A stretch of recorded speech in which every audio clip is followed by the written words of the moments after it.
যে আমরা নিউ মার্কেটে যাওয়া, যে আমাদের যে রেগুলার যে মার্কেট, যে USA, European union, UK, Canada, এর বাইরে আমাদের যে নতুন মার্কেটগুলো আছে সেগুলোর জন্য আমরা কিন্তু একটা গভর্নমেন্ট থেকে আমরা একটা ইনসেন্টিভ আমরা নিয়েছিলাম যে 5%, এবং সেই কারণে আমাদের কিন্তু এক্সপোর্ট অনেক বেড়েছিল।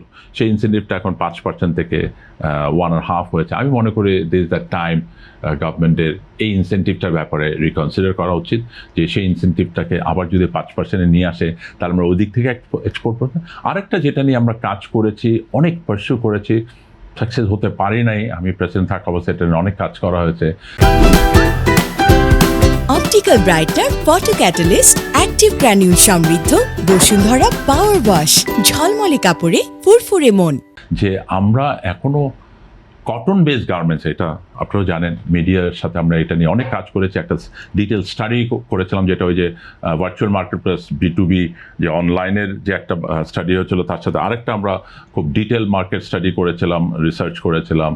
সেটার রিপোর্টগুলো আমি মিডিয়ার সাথে খুব ডিটেল শেয়ার করেছি এবং আলোচনা করেছি এটা নিয়ে, যেখানে হলো যে আমাদের গ্লোবালি কনজামশন অনুযায়ী, আমি দুইটা পয়েন্ট ওই জন্য এখনও মানুষের জন্য ফিগারে, যে কনজামশন অনুযায়ী ম্যানমেড ফাইবার মানে নন কটনের কনজামশন কিন্তু গ্লোবালি এখনও 75%-এর উপরে হয়ে গেছে, বেড়ে গেছে অনেক। অ্যান্ড কটন বেসের হলো 25-26%। আর ট্রেড মানে এক্সপোর্ট হয়, ইম্পোর্ট হয়, সেটা 52% হলো নন কটন, 48% হলো কটন।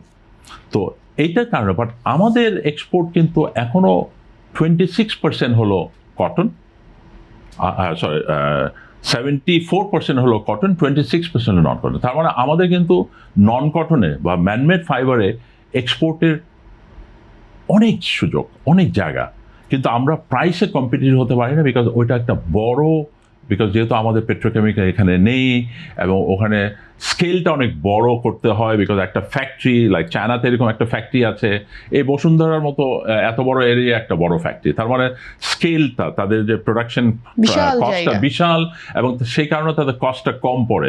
সেই কারণে আমরা এই যে নন কটন আইটেমে আমরা একটা ইনসেন্টিভের কথা বলেছিলাম, যে আমরা বলেছিলাম ওই সময় যে আমাদেরকে যদি 10% একটা ইনসেন্টিভ দেওয়া হয় তাহলে কিন্তু আমরা এক্সপোর্ট পাবো। সে তো সুতরাং একদিকে হলো যে মার্কেটে, নতুন মার্কেটে, আরেকটা হলো যে প্রোডাক্ট ডাইভার্সিটি, এই দুটার উপরে কাজ করে কিন্তু এখনো আমরা সেই মার্কেটটাকে এবং আমাদের এক্সপোর্টটাকে কি নতুন সরকারের সাথে বা কর্তৃপক্ষের সাথে আমি মনে করি যে আমাদের বিজিএমই বোর্ড এটা নিয়ে কাজ করছে।